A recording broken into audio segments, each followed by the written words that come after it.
and irony, and I'd have to call it cantankerousness a bit, that she has in her poetry, she has in her emails as well. And they're actually a lot of fun. When I was asking about who would be reading her poetry if she was not, I suggested a female voice. It didn't have to be myself, but a female voice, because she has a lot of her poems that say, you know, I this or I that. It's not all confessional. She shot back to me, does poetry have a gender? And I thought, you know, I'm really too busy to get into this.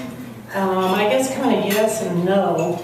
But anyway, I believe that she will have two people reading her poems tonight.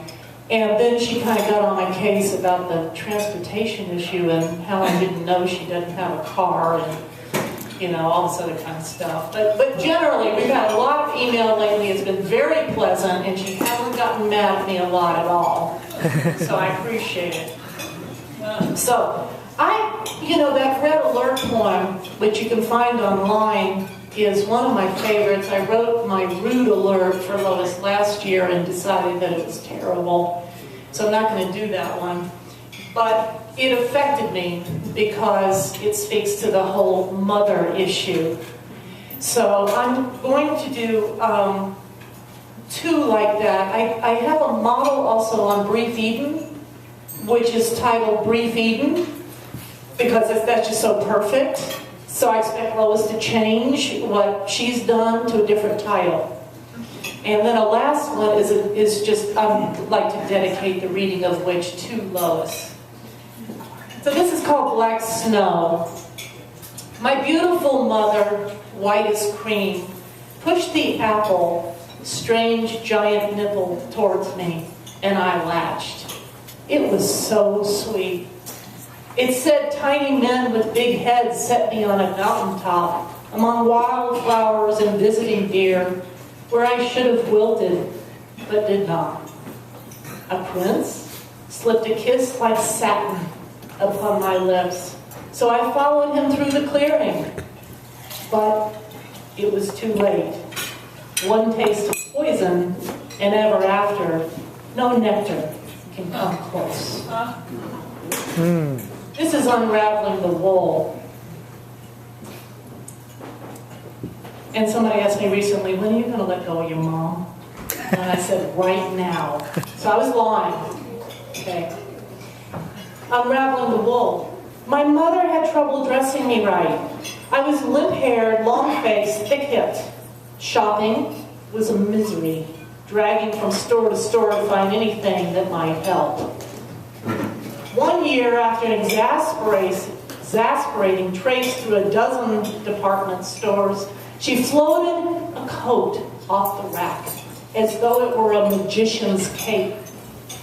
Wool and shin length, it was a lovely shade of pink, had padded shoulders and sported a tie under the collar.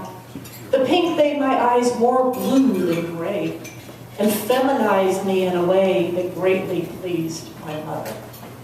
How happy I was at that. If only during winter I wore that coat for many seasons, never letting on that actually it never kept me warm.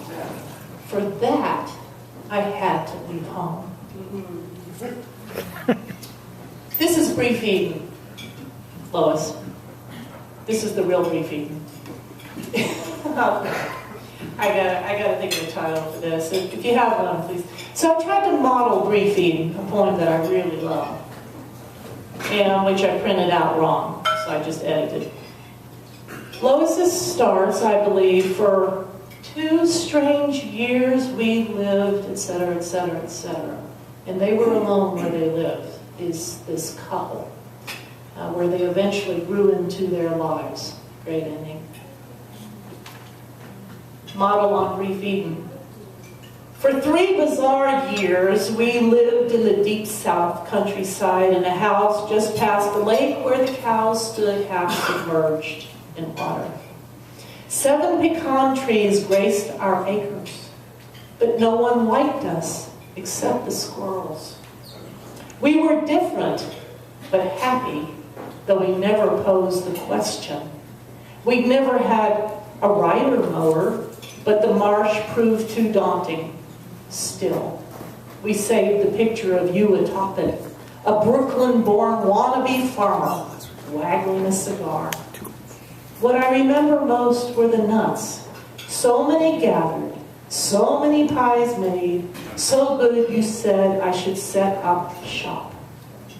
When we left behind the grapevines, the fields, the trees, and the cows and their mirrors of sky, it was because of the baby. It was because of the baby.